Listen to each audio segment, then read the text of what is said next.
Hello there, welcome back to the Ogre, the old Git Rats reviews and off times reminisces. As is the case, usual case, I've come across an album on Bandcamp, which drew interest. Now I presume it's pronounced Efil. I do not know, but the artist wears many hats on this album, and the influences or the presentation changes song to song, really, although there are some commonality between some of the tracks. But one track in particular drew my attention because it reminded me of a lot of Altai Cheyenne, however you pronounce it, which I did a video of a little while ago, and was sort of blown away by that album. So excuse me, the fact this bore some, I presume, what do you call it, what am I trying to say, some similarity, either intentional or not, just struck me as being worth a listen. So we're going to listen to the perhaps unfortunately named Spectral Ejaculation. You don't have any of that then, do you? And see if you enjoy it as much as I did.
So straight away, if that doesn't get your toes a tapping, excuse me, you can hear the cave dogs. The cave dogs have been disturbed by some troll or some sort of denizen of the deep. So yes, if that didn't get your toes a tapping, then check your pulse. And then you had the surge of the rhythm guitar behind it. What more could you want, really? So we're off to a flying start, and if I wasn't sat in this chair, I'd be hooting about, leaping about for joy. And it is a sound that sort of fills you full of glee rather than misery. It is that sort of lifting song for me, anyway.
This is absolutely one of those sodium or magnesium in water songs that just fizzes along, and spits out the light and jumps about. I mean, it should have you jumping from mountaintop to mountaintop. This one, it just fills you full of that sort of vigor.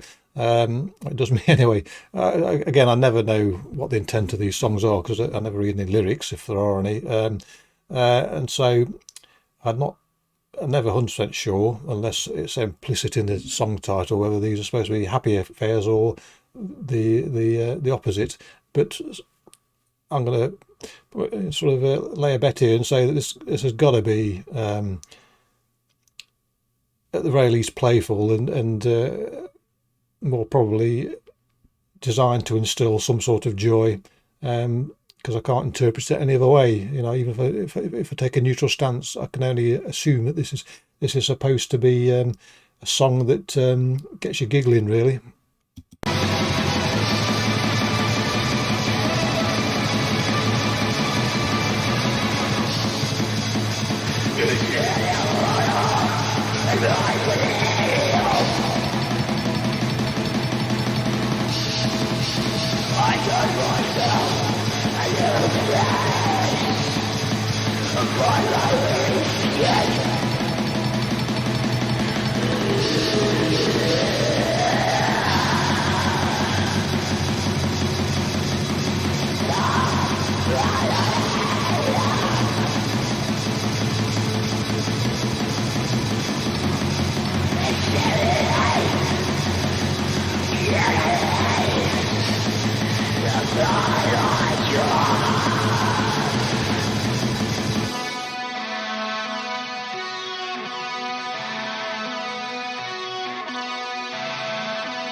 Excuse me.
So we've now sort of come off the mountaintops and sort into a sun-shaded valley. We're in a more dour territory, that's for sure. I suppose for safety reasons, the artist has decided to bring things down a bit to stop you all injuring yourselves as you react to such ebullient music. Yes, he probably doesn't want any lawsuits from irate listeners who have broken their arm, twisted an ankle or what have you by dancing like loons to the initial section of this song. Let's see how it goes. I know it ends, doesn't end as it started, but I forget now as to when, if we have any more joy to come.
So there you go.